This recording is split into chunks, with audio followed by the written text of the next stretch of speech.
I start noticing not just forgetfulness, we're not talking about just leaving the keys somewhere else or that I need my cell phone somewhere else. We're talking about major things. My language was a big thing. The word that should have gone right there in a sentence, in a delivery. But, and as a teacher, a college professor, that's a bit unsettling to say the least. Will you still need me? Will you still feed me when I'm 64? And now the podcast where together we discuss proactive aging on your terms, connecting to the professional advice of our special guests while creating better days throughout the aging process. Now here's your host, Mark Turnbull. Hello, everyone, and I want to welcome everybody back to another lively discussion on Aging Today. We are the podcast where we explore the many options to aging on your terms. You can find Aging Today and all of our past 8 years of programs on our website. All you got to do is go to AgingToday.us. And then for those of you that want to follow us on your favorite Spotify or podcast channels such as Spotify, Pandora, Apple, iHeart, there's so many out there, YouTube, that you can always check in with us as well. And then we want to hear from you, our listeners out there. And all you got to do is reach out to me, your host, Mark Turnbull, and my email is mark@agingtoday.us. It's Mark with a K at agingtoday.us. So as you know, this is a podcast about aging, and it's we always say that if you're not too busy being born, you're too busy aging. And it doesn't matter what age. And we all have issues through the aging process, so we try to touch on all of those things. But one of the aging dilemmas that we all face in this world is, many of us are facing it, a huge population, is dementia. And we're going to be talking about a specific type of dementia today. It's Alzheimer's. And here to tell us about his journey living with Alzheimer's is Ron Gooden. Ron, welcome to Aging Today. Thank you, Mark. Pleasure to be here.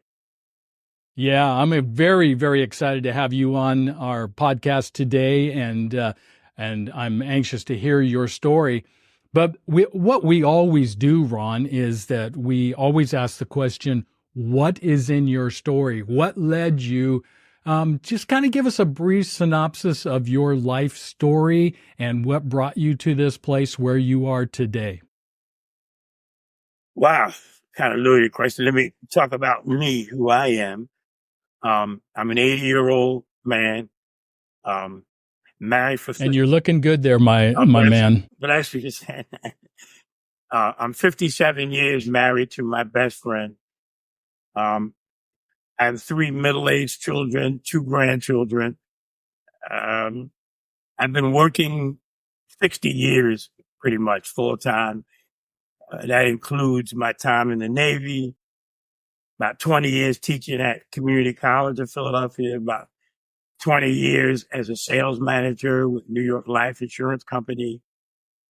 And you spread out 15 or 20 other years being a counselor, therapist, life coach. Also, by the way, I'm a very grateful cancer survivor. I think in about as much of a nutshell, Mark, as I can make that, these 60 years of employment, that's about, I think. It sounds like you've lived a full life, and it's been a lot of challenges, just like anybody's story. There's all kinds of villains that freely roam in and out of our storylines. And oh my goodness, battling the cancer. What type of cancer did you have? It was prostate cancer, Mark. Yeah. Prostate cancer. And is it clear now, or? 8 years clear of it. Nice. Yeah. Very well done. So grateful. Yeah. Yeah. And now you're facing another villain in your life. It's called MCI. For those of you who don't know what MCI is, it's mild cognitive impairment. And so I'd like you to, we're going to unpack that today, and we're going to spend some time talking about your specific journey dealing with Alzheimer's is what you've been diagnosed with. Is that correct? That's correct. Absolutely correct. Yeah. So in your story, when was it that you started to begin to see some of the symptoms that were saying, hey, there's something going on here? About 4 years ago, Mark, I started noticing not just forgetfulness. We're not talking about just leaving the keys somewhere else or that I need my cell phone somewhere else. We're talking about major things. You could introduce me to somebody in 5 minutes, not hours a day, 5 minutes from then. The name has slipped my mind. My language was a big thing. The word that should have gone right there in a sentence, in a delivery. Fortunately, at my age, I could manufacture and dance around and find other words that fit in there. But, and as a teacher, a college professor, that's a bit unsettling, to say the least. I can remember a time which I think this is the first big hit. I'm teaching a class, a lecture, and right in the middle of the class, I forgot where I was. What the heck? So, can't even imagine the cold silence that came over everything. These are grown-ups, pencil ready or computer ready for me to say something wise. And bang. And it was like a fall. The harder I tried to kind of bring it back, the further away it seemed to have gotten from me.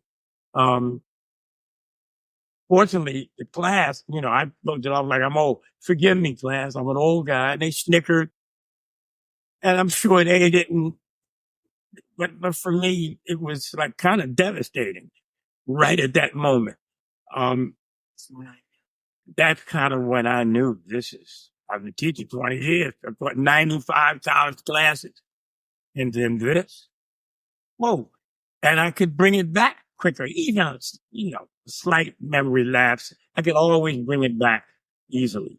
This one somehow great. So that's when I knew I have a problem. And certainly I've heard of Alzheimer's. I have friends who suffered, sadly.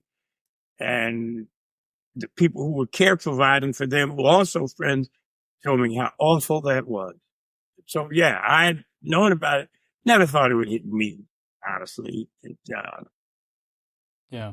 Just And did you, when you started noticing some of the changes in your speech patterns, and you were starting to notice some of the forgetfulness and the loss of words, who did you go to first? You've been married for 57 years, and congratulations. I mean, that's remarkable in this day and age. And I'm assuming your wife, if I can be presumptuous, is probably your best friend. Did you go to her first, and what was her response? Well, she first thought, oh, that's selective memory loss. Wives. That's her thing. Because she said, you seem to remember when the game is coming on. You seem to remember. So, she went there. But that was early on. She had to note herself. Yeah, maybe I ought to see somebody. Right? So I get it. So we both noticed it. I noticed it because of the impact it had me directly while I'm eyeball to eyeball with people and especially students. But she had to admit this is more than selective memory. So why don't you see somebody? So in fact, we did. I say we because that's what 57 years means. It seems like everything's we. I went to our doctor, a doctor whom we love. I've been our doctor for years. He concluded, well, don't worry about it. At your age, you're getting old. Yeah. And like I say, I love and respect my doctor. I come to the conclusion, and I've spoken to him about it, that later on, he just sees me as a vigorous kind of guy.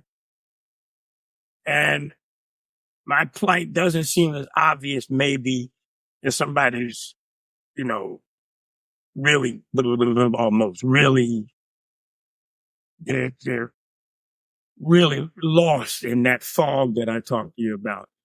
And so it didn't seem that way to him. And he stopped it all. I said, Doc, and basically said something like, if it continues like this, but you're going to find that it's part of aging. So I laughed at, And I think it's really important to recognize that kind of forgetfulness is not a part of normal aging process, because there's so many people out there that live into their 80s and 90s and even early hundreds that don't have some, there's going to be a little bit of that loss. But when you're talking about the brain fog and all of those things, it's interesting that your doctor, kind of, downplayed it a little bit. How did that make you feel? It made me feel less than. It made me, the conflict happened. If he'd been some other doctor who we didn't know, I would have thought that doctor is being really not professional, number one, to soften that blow, and maybe not knowledgeable. That would have kind of had me proceed on saying that, maybe we get a new doctor, but our doctor, we love our doctor. He's been that way for years. I later just presumed that he'd seen, he knows me so well, he knew us so well, and all he's seen of me was vigor. All he's seen of me was somebody loaded with enthusiasm, and he kind of looked at it like that. Anyway, all those things. He was trying to put a positive spin on it. Don't worry about it. Don't get stressed over it. Yeah, and there's some truth to that. I think that's important. We don't want to diss on your doctor right now, but I think that there's some of that is true, that you do want to maintain a positive attitude. And did he immediately then? So he didn't immediately do anything. Then the next step was you left the doctor's office. And then when did you go back and say, Doc, it's getting progressively worse? I need a second opinion here. Sorry to cut you off, Mark. I didn't even go back at that point on the front side of this thing. I'm saying, let me, I'm the kind of guy who I'm always asking, as I did with the cancer. Once you diagnose, all right, what's next? What is next? I'm just built like that. Yeah. So I started looking internet, all kinds of places, asking people. Well, I landed on a study that was happening. Study of memory. It sounded all good between whatever it was, 65 and 80. Anybody who finds themselves suffering from memory loss, call us. So I called them. Turns out the study was way like 2 hours away, but it was important enough for me. Call them. Let me go check it out. My wife and I jumped in the car. So at this point, I hadn't been diagnosed, right? Must have been 2 days worth of things that they go through to make a proper diagnosis. And that's what they told me, and of course they talked about plaque, all that, which can happen on the brain stem. But let us see where you're at. And that's when just a whole pattern testings, be it the card testings, verbal writing testings, and they had me get a PET scan and MRI to make sure it wasn't like an organic thing. By and by, after about 2 weeks of that, I was alleged to be an official diagnosis of Alzheimer's. Bunch of testing to do that. Okay, and here's what we do. The doctor went on to say, first of all, kudos to you, Ron, for not just buying. This happens to everyone. Oh, by the way, Mark, it helps. Yeah, one of my dearest friends, we have a condo, we live in a condo, one of my dearest friends, who was a judge, retired judge now, is stark as a tack. So again, he's a guy that brain the clot is so dark, he can tell a joke complicated and bring it home. Just among the things that this guy's capable of. And I'm watching, he's one of my poker guys. Every Monday night we have a poker game. And 2 or 3 of these guys, they're all like my age. The judge is 83. You know what I mean? And so, whoa, I know that this isn't an automatic. I knew that. And my doctor, Mr. Ray Study, confirmed all of that. And he talked about, there is some leakage, right? So for many people when you get older, but no need for you to just kind of fall back around. And then they start the conversation around, ours is one of medication, one of habits, one of support, one of all kinds of little things you can do in the meantime, along with, so the program, along with the medication, we think you would be happy with that, basically. We think you'll see improvement. Certainly, we don't expect you to see a falling, a decline in where you are now. That was the expectation. That was 3.5 years ago, Mark. And I've been going every 2 weeks. My wife and I, my wife had to be involved in it. Kind of the program works. We go take that 2-hour ride up. I can go on and on. I don't know where the questions will go now. I have a feeling that you want to go deeper into that process. Suffice it to say, at this point, that, man, I feel so good. I feel so fortunate. I feel confident that I can do stuff that there for a time. I said, you know what? My professional life is kind of over because I have this thing, and that's kind of how I looked at it. It's now been determined that I do, in fact, have this thing that won't allow me to do the kind of stuff that I like to. At one point, by the way, I had thought about retiring, going into doing speaking about motivational speaking at one point. Oh, that's out. I was thinking that is totally out. And so, and it's okay. That's going now. So there's some things I can do absolutely well and some things that probably not a good idea for me to do. I've come to that realism, and that's okay. Now, so let me just be clear. So you started going to this clinic that had a specific program that helped you with your MCI, your mild cognitive impairment. Can you share with us a little bit about, and then you've, since then, this was 3.5 years ago, correct, that you started going?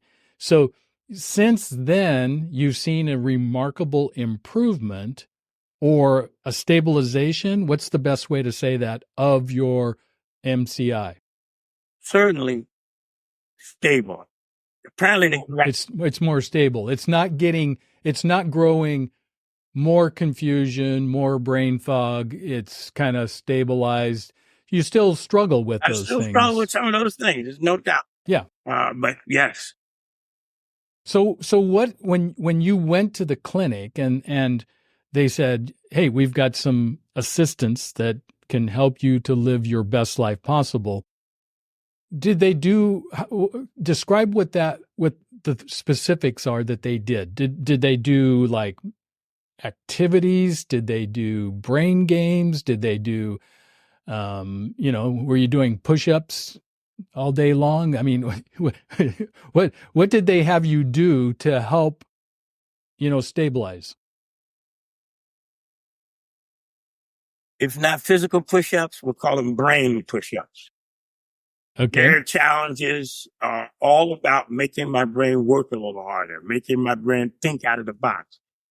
Things like, when you're home, walk around in the dark. Don't walk around in the dark.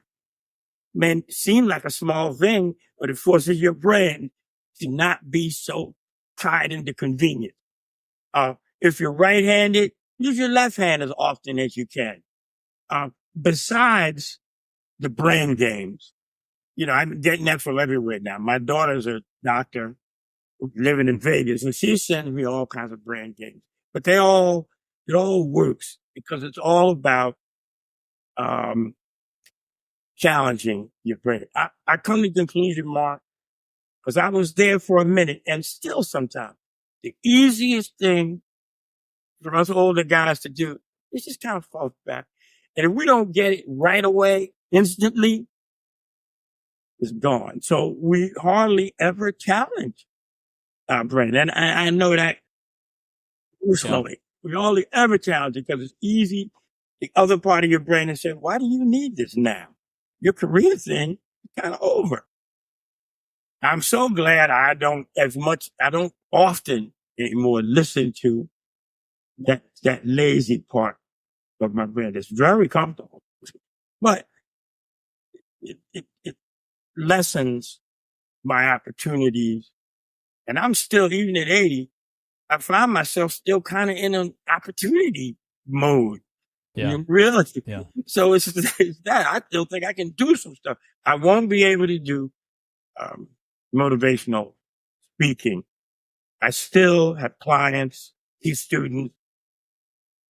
Well, Ron, I'm going to challenge you on that thought that you are doing motivational speaking right now. So you're speaking to an audience out there, and there's others that are living right alongside of you, and your inspiration is motivational. Thank you. So you are doing it, sir. Thank you. I guess I meant, but yeah, I agree and appreciate and value being able to say something that makes somebody else better maybe than they were, make somebody more comfortable than they were. And I can see that in your countenance, that's who you are, Ron. You've lived 80 years on this planet, and I can sense that in you, that you're you view the world outwardly, you don't view the world inwardly, that it's all about Ron. This is about you being a part of a greater story out there, because we all have our stories, and you're just living yours out. And this villain came along called MCI and has interrupted your story. But that's nothing new, because you had another villain called cancer, prostate, Mr. Prostate, and, you took it head on. And you don't seem to be the kind of guy that is blaming everybody else for all the different adventures that you've been on. You've embraced them. You've taken them and looked at them square in the face and said, not on my terms. No way. So I really appreciate that about you. Yeah, you pretty much describe my desire to be better than, to make the world a little bit better, because, be that person that you want the world, be that change you want to see in the world. And I was raised with my dad is my biggest hero ever. Yeah. And my mother was like a saint, for goodness sake. And so I've got nothing to whine about. I got no reason not to be accountable. I got really, people are right. How can I not be a reasonably decent human being? That's all I saw around me. And as I said, my dad is my Superman. And he was that kind of a guy. And certainly so was my mom. And I think that is so important, that we have our role models, and our heroes are, not the sports heroes out there in our lives. They're amazing people, yes. But the real heroes in our life are our mothers, our fathers, the family, siblings, and those people that are really mean something to us, that are not fickle.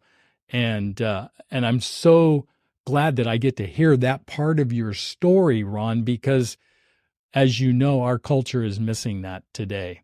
And the reason why you want to have a strong family, and I want the young people to hear this. I'm 67, Ron. I'm right on your tail. You are. And you're at the front of the baby boomers. I'm at the tail end of the baby boomers. And if there was anything that I could tell to the younger generation, I know you would say the same thing, is, man, embrace family. Honor your mother and your father, whatever that means to you. Find a way, because as you age, the only people that are going to stick around you and close by to you it's called blood, the bloodline. Amen. Amen. Yeah. Keep the main things. And that are those people who've already done and been so much in your life, even when it pained them. I get it. I thank God all the time that I seem to understand the main things and making the things you talked about, making sure those things, and the understand that you get what you give out here. And it so happens this giving thing, I am so inspired by being able to help in any way. Like I say, my phone rings a couple times a day, sometimes with students or friends or others who really seem to respect my little counsel. And all we're doing is just kind of kicking it around. I think my optimism is what seems to lift. Otherwise, I would stop. Who the heck I think I am? Counseling people, talking about people's woes and trying to lift them up. But people keep calling. It makes me think humbly that, okay, something about my style seems to work. And I think it can't be my intellect. It can't be my good looks. It must be my optimism and gratitude. Did you know that Alzheimer's disease cases are projected to rise from 6 million to 13 million Americans by 2050? Because Alzheimer's disease often remains underdiagnosed, many Americans may not know they have it. This Did You Know moment was provided by today's guest and is brought to you by Royal Hospice of Oregon.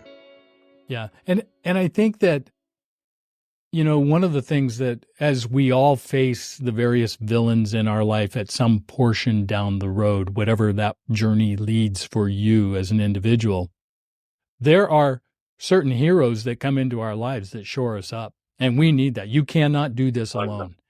And I want to hear a little bit about your best friend, your lover, your wife of 57 years, and the impact that she made on your life to encourage you to go forward. And I'm being presumptuous. Maybe she didn't. No, she did. But I don't think that's the case in this situation. Tell us about her. She won't let me bail. Finish it. Yeah. Never been fun to let. Well, this is a chance to brag about her. I will. That's my easiest job. I always say behind every good man is a great woman. Again, like I said, I watched in my father and mother, my grandfather and grandmother. So I've seen how that works. Communication, respect, determination, working together, being able to take what they say, like the sports people say, take the L, the loss. Take the L from time to time as you move. You know what I mean? It's just not.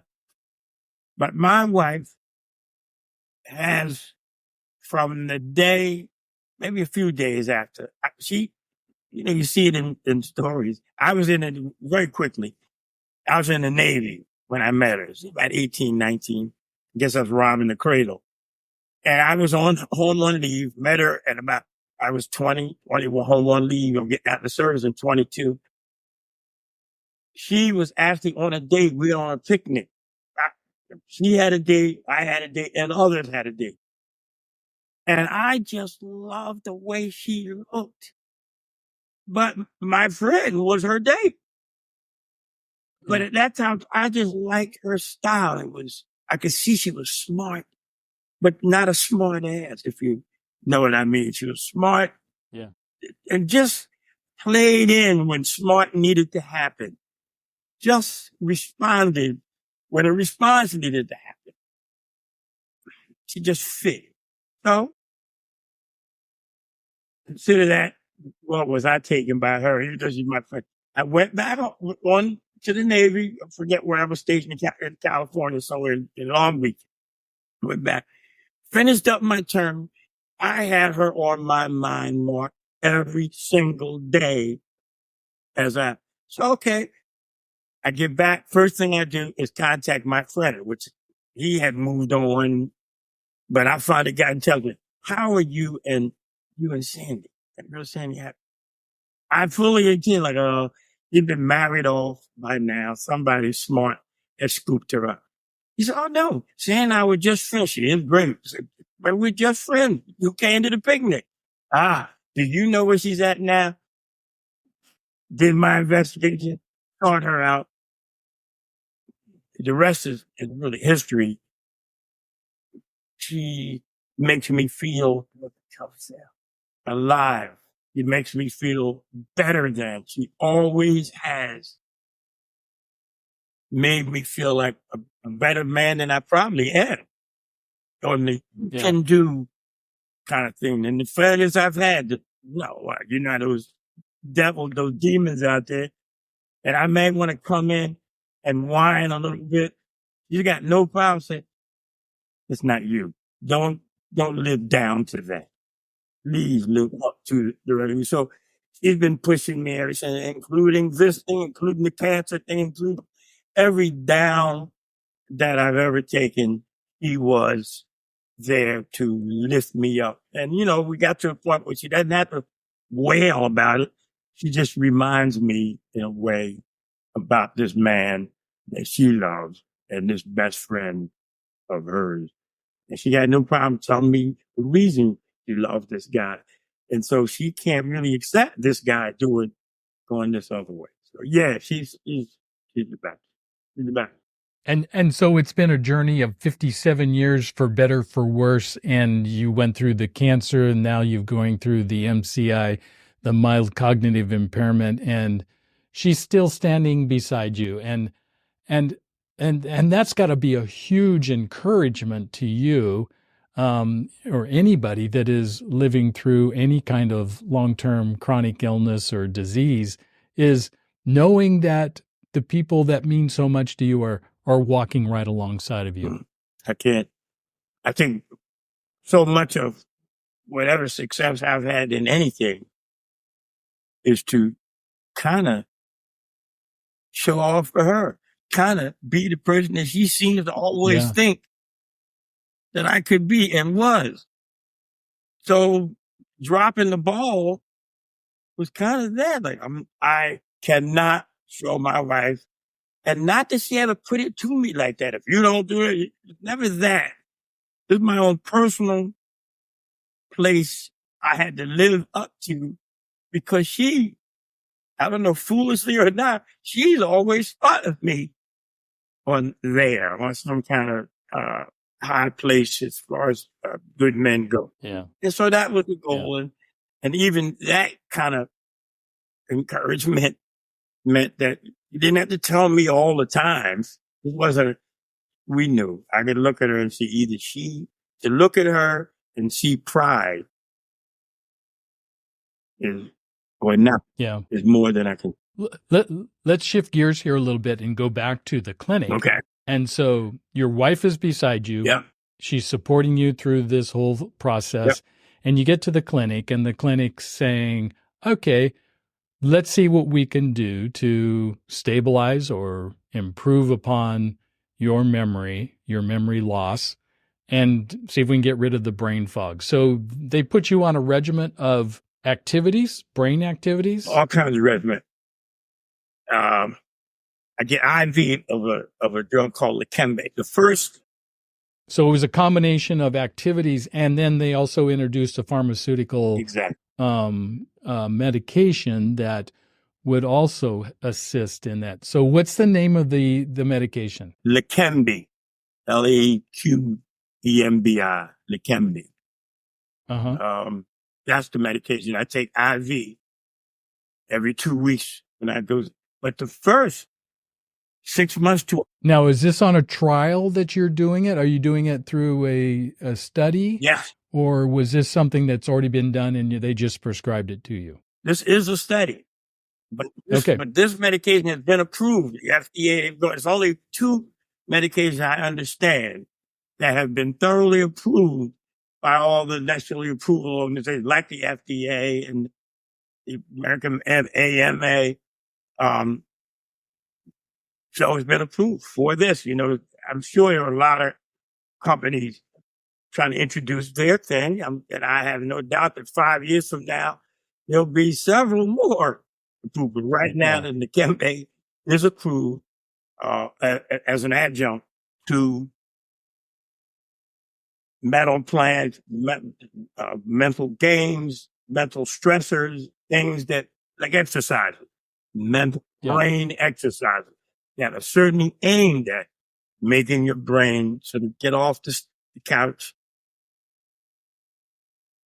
Yeah, all the plaques and the tangles that are, destroying the brain cells is what's going on in there. And so a combination of the therapies of brain activities, the combination of some medication, and you've seen over the last 3.5 years a remarkable progression. I have. In the positive direction. I have. And I hesitate because I know first I'd have to say, this has been my journey. I don't know that it's appropriate to say LEQEMBI and all will do the same thing for you. Yeah, you should go do that. You should go do that. But my journey has shown a remarkable improvement from just 3.5 years ago when I thought, it's over. I'm going to retire. Thank God I could afford to retire. Certainly not hefty financially, but I could afford to retire. And then it made it even easier to say, you know what? My brain's gone like this already at that time, 76, 77. But that didn't last this long. After, with my wife plugging me on, you're not saying things I know you're not as happy when you're not vigorous, when you're not, and I mean not just physically vigorous, mentally vigorous, when you can't be of help. Yeah. Were there any other therapies that they interjected into your life? In other words, were there some lifestyle changes that you were having to take a look at? In particular, I was thinking of diet. So did they change your diet? Because there's a lot of research out there in regards to the diet. Certainly they suggested the sugars, the salts, kind of play down on them just because they're not processed food, just because they're just generally not healthy. And when you're generally not healthy in one way, it sort of spans over to other ways. It's just that exercise, I regularly exercise, make sure I add up. Have you done that all of your life, been a regular exerciser or stayed in relative shape? So they didn't have to beat me up with that one. The diet. If you were to describe your eating habits, in the first 60, 70 years of your life, how would you describe them? I have a sweet tooth. You and me both. So right there, I'm sure I've eaten too much sugar. I have indeed beat down on my sugars because I get everything you read talks about this thing that we have, Mark. We got to let that sugar go. Even with that sweet tooth, figure out some other things you can do and listen to it more minimally. And I think if it's in your mind, you will kind of back off a little bit. Really, really. I think I now have connected that to a decreasing memory. So, what I mean? Like, whoa. So maybe I would I like ice cream with man.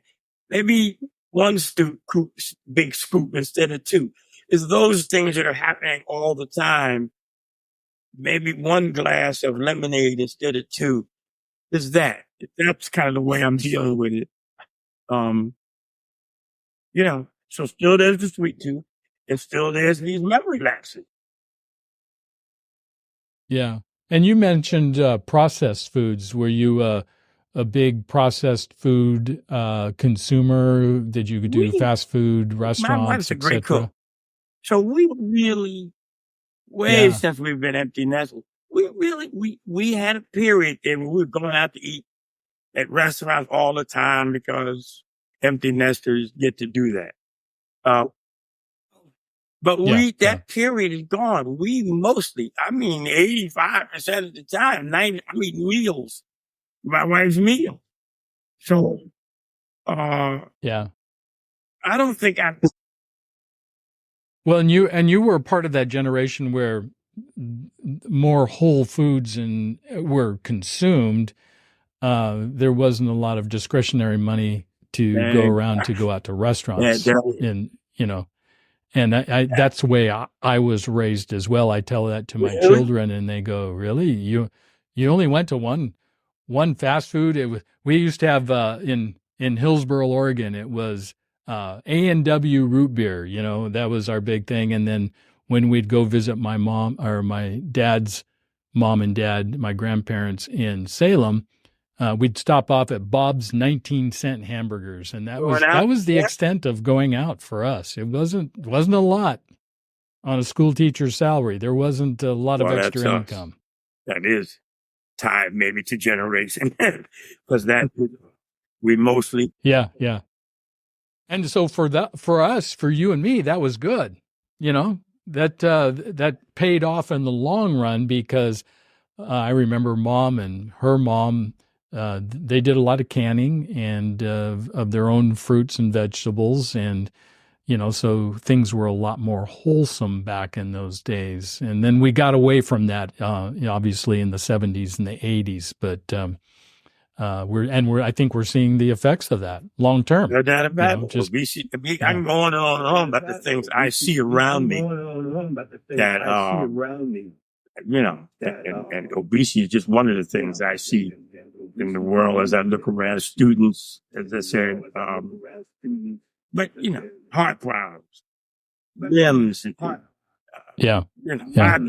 many physical, which moves on to mental and emotional and spiritual problems. They just bring right down the path, and it's a clear path. We don't even eat much red meat. We just have it. But I enjoy a Big Mac from time to time. Yes, you do. Well, I think we all do. And, I think it's moderation. I think that just like anything else in life is the moderation. But so you have this, you go into the clinic and they've got you on some brain exercises, your brain push-ups, as you call it. Love that term. And then they've also got you on this medication. And then there's some lifestyle changes that you've thrown into the mix as well. And a combination of all those things has helped reduce your MCI or stabilize it. Where are you at in the journey right now? What a great question. Because friends ask me my age, "Hey, Rob, how's that memory thing? I need to get in a thing like that," because we all forget stuff at my age, and I don't think theirs has been I don't think the dive was as heavy as mine, or they would have made, these are good people, these are professional people that are friends of mine, they would have made steps, I think. So I tell them, when you say, "Are you better?" People take it that simple. Well, I still forget stuff. But I am so confident about pretty much everything going forward. So that's where it's left me. This combination of the medication, the treatment, the brain games, the lifestyle, the support I get from my team there at the brain thing, because they continue to say things like, "Ron, look at you. What? I don't even see any," they said that I don't even see this lax. And these are people I'm sure they're saying a lot of it just to appease me, make me feel good, but it does. It works.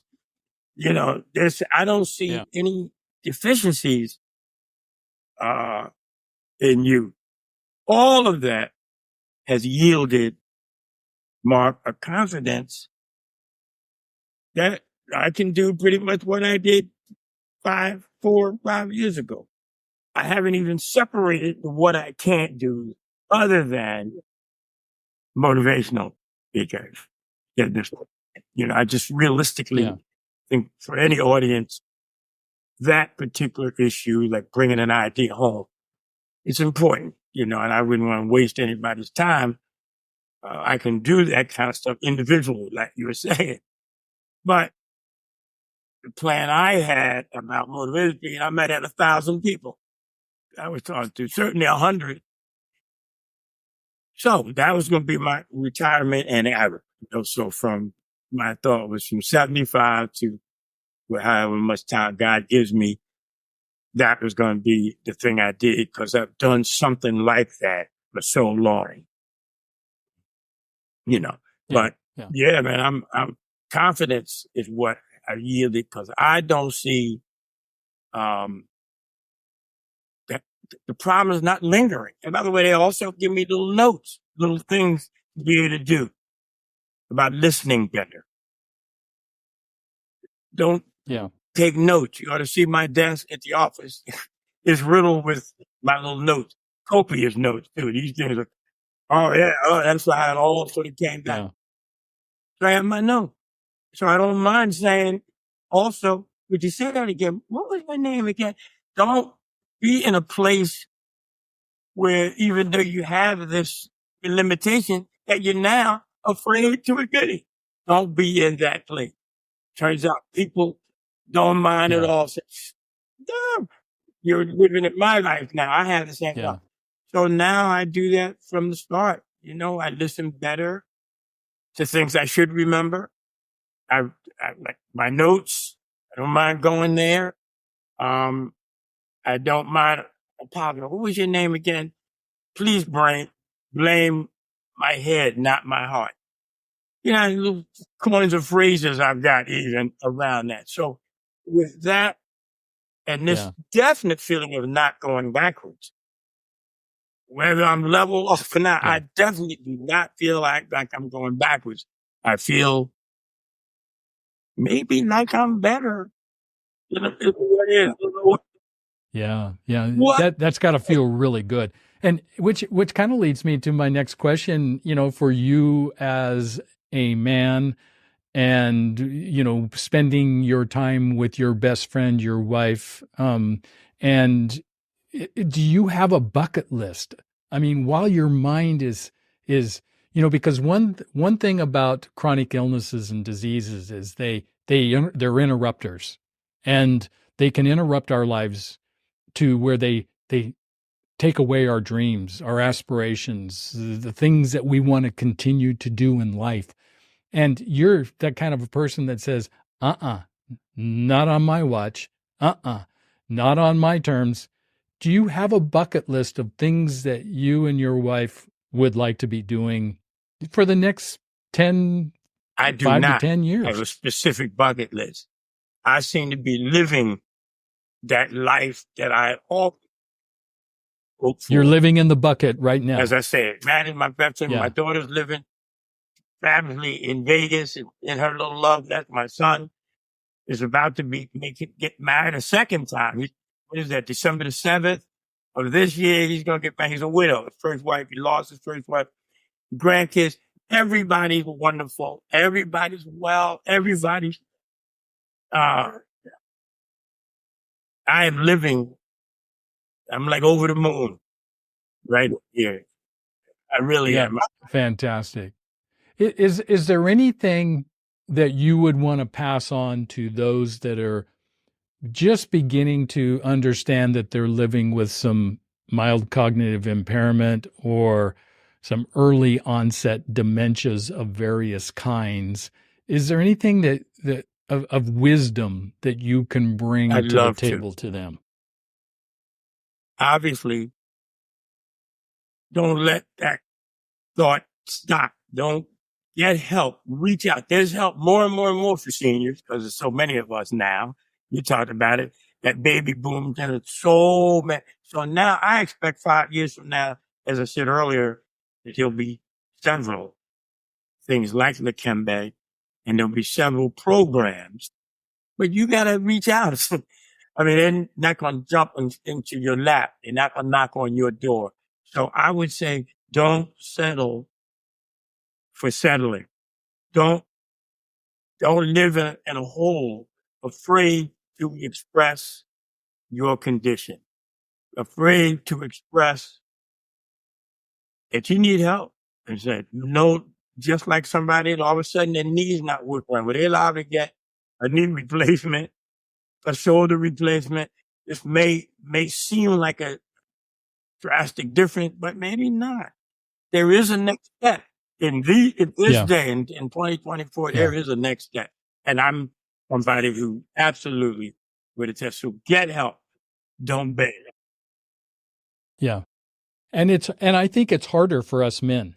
Men have a harder time of letting go of our belief systems. We were the ones that built and pulled ourselves up by our own bootstraps. Right. That's how our dads taught us to live our lives. And the downside to that is that sometimes our belief systems get in the way and we become stubborn and we go, I don't need to go see a doctor. I can work this out. I've worked it out all my life and it'll all turn out. And that's not the case. At some point, you've got to be humble enough to be able to say, hey, I need some help. And you did that. And so now you're a living legend by being humble enough to say, hey, I need a little assistance. That's right, Mark. And I'm sure your wife kicked you in the hiney as well, as I said, right? She would not let me bail out. She would not let me bail out of stuff that she already thought. Yeah. What? I've already seen you do that at some point. I've already seen you master that at some point. So don't bail out. Do that. I'm always grateful for that that little nudge. And it so far has always turned out that fall was just an experience. Just an experience to make me stronger along those lines going forward. Absolutely. Absolutely.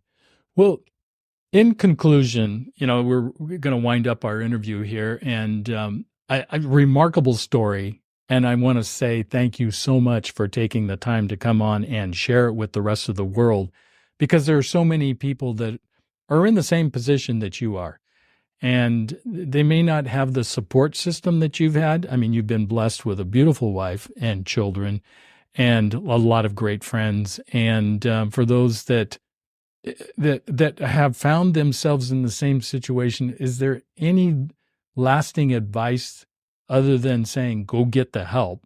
But is there anything else that you'd like to share with them? Remind them that they've lived long enough. Probably if they're in the state, they're probably not 25 years old. They're probably long.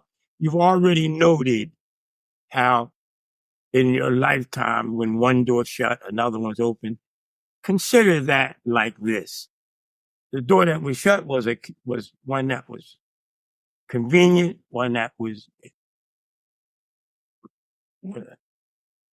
uncomplicated. You didn't have to remember stuff that you didn't have to remember because of the job, because of that. Don't stop there, reach, keep reaching. And you don't have to reach like crazy. Maybe a little reach for you, for that person. Then maybe they're not used to being in reach mode. It's what happened. I was kind of into reach mode. So I get that. But if you're not, I guarantee you, it's got to be better with this kind of help than not. You have got to be better with this kind of help. Even if you fall back into any kind of habit you wanted to, even that fall back will be better with this kind of support. Yeah, yeah.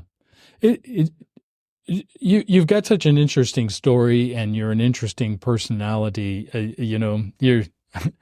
I loved having this conversation with you. Is there anything in the future? Are you going to write a book and tell your story? Is made for movie? What are you thinking? Well, at this point, I'll admit I'm taking it kind of day at a time. There are things that come up like this, Mark, which I'm humbled by, that somebody wants to use my little story to help somebody else. That part of it makes me all in. Yeah. So if ever, whenever my story helps somebody else, I know blessings can't help but come my way, as they always have. So I'm really, really into being in that support mode. I seem to have always been. And this one threw me for such a loop. And I know it's... Well, whatever you're doing on the activities, the brain push-ups, keep doing them, because you're very articulate. at 80 years of age, your mind seems to be doing very well in spite of the challenges that the obstacles that you're faced with the MCI, the brain fog, the confusion, and some of that stuff is just, some of that is a part of aging, but dementia's not part of normal aging. There's nothing normal about that. That is a disease that we need to address, and you've addressed it. And I think one of the things that I'm encouraged by is that your message is, don't sit back, don't give up, get in the game and get some help. And there's hope. I think that they're showing some amazing studies out there where, that eventually Alzheimer's and other types and forms of dementias can be reversed. And it's very, very encouraging what they're coming up with. Yes, even from my perspective, your perspective, even broader than mine, Mark. Yeah. With the podcast and the other things that but from my little perspective of my friends and who tell me that they've had issues, I'm encouraged by how much this whole area is evolving. And, Mark, Well, you're a living testament, and I want to thank you for being on Aging Today to share your story about living with Alzheimer's disease, early onset, and how you're taking it on head on and not backing down. And you're doing it. And this is what this podcast is all about. It's living your life on your terms. Thank you, sir. I love that about that's what's you. happening. And say hello to your lovely wife and thank her for allowing you to be and spend and tell your story to the rest of the world. And she's a significant part of that. She really is. And we often, forget how important it is to have the right support around us, the encouragement from our loved ones. And you've been blessed, young man, at 80 years of age, to have such a beautiful wife and children to support you throughout this process. Thank you. And thank you. This is a blessing. All this right. conversation, because you made it. Yeah. So, is there anything else that you want to leave with our listening audience? Not really. I think we've said it all, Mark. We've said it all. If you feel something, say something. If you feel something different, something is not right, do something about it. And there's a lot of stuff to do now. There was a time when even if you felt something like absolutely. Well, you're just going to fade in the sunset. And that even goes to the physical things. Yeah. The knee hurt. I remember my grandparents, they struggled around all their lives with a hurting knee. Whatever. Now, knee replacements, they did a shot of whatever it is they shoot, cortisone, a bunch of stuff you can do. Well, here we are at this kind of thing. Yeah. So, Mark, it's been an absolute pleasure. Right. You make this sort of engagement easy. Yeah. Well, good. And Ron Gooden, God's blessings to you. Thank you so much for sharing your story. And, I'm so grateful that I get to meet incredible people like you, and you are my inspiration. You are my hero, and thank you for being that to the rest of the world as well. This is Mark Turnbull, your host, and I want to thank all of you for tuning in to Aging Today. We are the podcast where together we're exploring the many options to aging on your terms, just like Ron has done on his terms. Join us every Monday when we release a new conversation on Aging Today to your favorite podcast channel. And remember this, we're all in the process of aging, and as we age, we really are better together. So stay young at heart. You make me feel so young. You make me feel like spring has sprung. And every time I see your face, I'm such a happy individual. The moment that you speak, I want to go play hide and seek.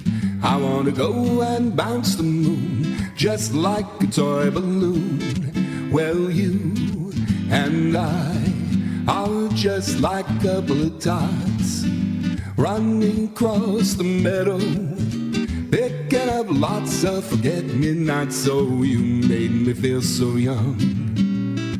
You made me feel there are songs to be sung, bells to be rung, and a wonderful fling to be flung. And even when I'm old and gray. You've been listening to Aging Today, where together we explore the options to aging on your terms.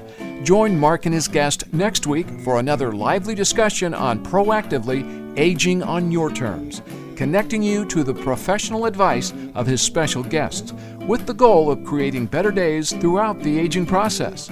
Your host has been Mark Turnbull. Join Mark and his guests every week on Aging Today, your podcast to exploring your options for aging on your terms. And even when I'm old and gray, you make me feel the way I feel today. 'Cause you make me feel so. You make me feel so. You make me feel so young. So young. You make me feel so young. You make me feel so young.